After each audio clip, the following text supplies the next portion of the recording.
Bonjour et bienvenue pour cette 12e émission de Un Comics par jour, l'émission VF qui vous présente un comics en VF en profondeur. Aujourd'hui on prend le temps de parler d'un titre que j'ai apprécié et que je veux vous faire découvrir et peut-être que vous allez découvrir à votre tour et ce sera notre plus grand plaisir. Aujourd'hui je vais vous parler de Marvel Knight Spider-Man, autrement appelé Spider-Man par Mark Millar, Terry Dodson et Frank Shaw.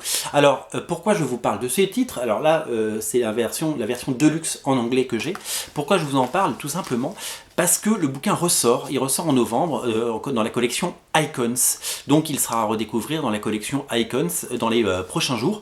Et donc ça sera peut-être l'occasion pour vous de découvrir ou redécouvrir ce récit qui est sorti en 2004 aux États-Unis. Donc peut-être certainement en 2005 en France. Donc qui y a quelques années au compteur maintenant. Et qui nous permet bien entendu de plonger de plein pied dans l'histoire de Spider-Man. Il n'y a pas besoin d'avoir lu autre chose de Spider-Man pour comprendre cette histoire. Donc moi je vous présente aujourd'hui, je vais vous montrer des pages de la version américaine, mais ça sort en Icons. Vous connaissez le format Icons, ces gros pavés, vous le savez, qui présentent des intégrales. Alors, d'abord, qu'est-ce que je peux vous dire sur cette série? Je vais vous parler des auteurs. Mark Millar, vous le connaissez, il vole de ses propres ailes depuis quelques années, il a même revendu sa société à Netflix. C'est Jupiter's Legacy, bien entendu, c'est Kick-Ass, c'est Kingsman, c'est Hit Girl, c'est aussi la série The Magic Order avec Olivier Coipel, qui est une merveille, et vous le savez, c'est une série de toute beauté, c'est une série absolument géniale, on a hâte qu'elle arrive en VF pour que vous puissiez la découvrir.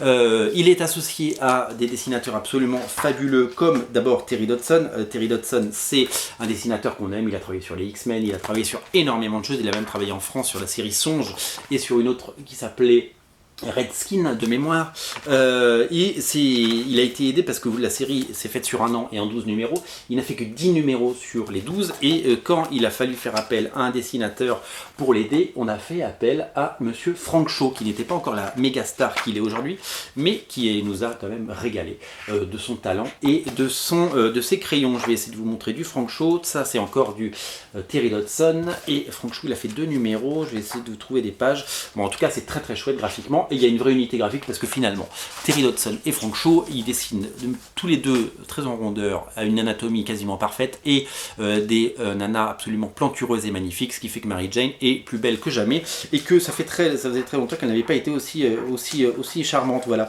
Donc voilà, ça nous donne des choses voilà comme ça. Alors déjà, l'équipe de créateurs est au top et c'est absolument un régal. Voilà. Alors, qu'est-ce que je peux vous dire sur ce Spider-Man? Marvel a décidé de produire ce Spider-Man sous le label Marvel Knight. Vous savez, Marvel Knight, c'est le label qui avait permis de relancer Daredevil, notamment les Inhumans de notre ami les Inhumans de Paul Jenkins et Jaeli, voilà, toutes ces séries cultes. Et c'est surtout en fait la réponse de Marvel à DC sur Batman Silence. Quand DC a lancé Batman Silence avec Jim Lee et Jeff Lubb, ils ont décidé de faire une histoire en 12 parties. Donc 12 numéros, dans lequel qui pourrait être édité à vie et pour lequel qui sera un merveilleux point d'entrée pour tous les gens qui n'ont jamais lu Batman et qui serait un super point d'entrée pour tous les gens qui n'ont jamais lu Spider-Man. Vous connaissez Batman grâce au film, lisez ça. Vous connaissez Spider-Man grâce au film, lisez ça. Voilà, vous avez juste besoin de connaître le nom, vous cherchez un bon titre, vous en avez un, vous cherchez un bon titre, vous en avez un. C'est un titre grand public, c'est-à-dire que c'est pas exigeant, ça ne s'adresse pas à des gens qui ont lu 250 épisodes de Batman et 4500 épisodes de Spider-Man. Non, ce sont des bouquins qui peuvent plaire aux vieux lecteurs comme moi et qui peuvent également plaire à des lecteurs qui n'ont jamais lu de comics, tout simplement. Voilà. Donc l'idée c'est quoi? C'est 12 numéros. On met en scène tous les personnages principaux de DC Comics, le Joker, les alliés, les méchants, Nightwing, Batgirl, etc.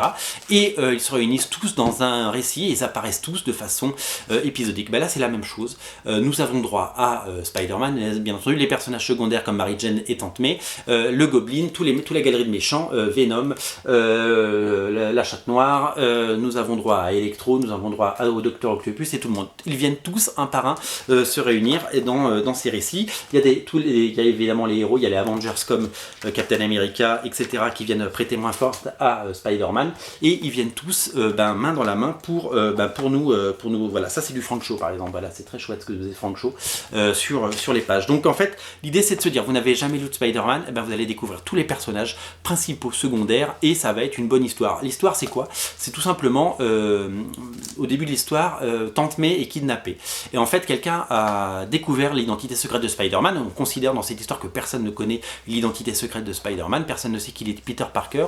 Et donc du coup, nous allons avoir droit à cette saga où il va essayer d'abord de retrouver Tante May et surtout protéger les siens, parce que si on sait qui c'est, on sait qu'il est avec Mary Jane, et donc Mary Jane est en danger aussi. Donc il y a tous les ingrédients qui font un bon Spider-Man, c'est-à-dire évidemment le côté chevaleresque, romanesque, où il va défendre les gens qu'il aime, et il y a un vrai danger immédiat puisque les gens qu'il aime sont en danger. Donc c'est vraiment une histoire haletante, et c'est vraiment un plaisir parce que tout au long de l'histoire on saupoudre tous les gentils et les méchants, et on va rencontrer l'ensemble des personnages principaux et secondaires, on l'a dit, Jonah Jameson, etc., dans une histoire où une course poursuite à 100 à l'heure dans laquelle Spider-Man va devoir à la fois combattre ses ennemis, mais aussi, vous voyez, je vous parlais de Venom, il est là, mais aussi sauver les gens qu'il aime. Voilà, donc c'est vraiment une histoire très complète, une très très belle histoire, et c'est très chouette, et ça ressent en icons, donc comme je vous le dis, dans les prochaines semaines, et ça c'est super chouette. Voilà, donc un très très bon récit à découvrir, bien entendu, pour lequel je vous invite à craquer, à vous régaler. C'est vraiment un très très bon titre, et moi j'ai adoré. Je l'ai en deluxe en VO depuis des années, plus de 10 ans maintenant, et je le garde précieusement. Je le refeuillette de temps en temps, c'est très très beau, c'est des très bons épisodes, et c'est un plaisir de le retrouver. Donc c'est dans une nouvelle collection, et le rendre disponible pour les nouveaux clients. Donc voilà, donc vous l'avez compris, chez DC il y a eu Batman Silence, et chez Marvel, il y a eu le Spider-Man de Mark Millar. C'est vraiment deux récits pour les novices, mais des récits exigeants qui font que tout le monde peut les lire. Et c'est aussi les ingrédients qu'on aime, c'est-à-dire c'est la même recette, mais appliquée au personnage le plus populaire à la fois chez DC et à la fois chez Marvel. Donc si vous n'avez jamais lu Batman Silence, lisez-le parce que c'est un chef-d'œuvre.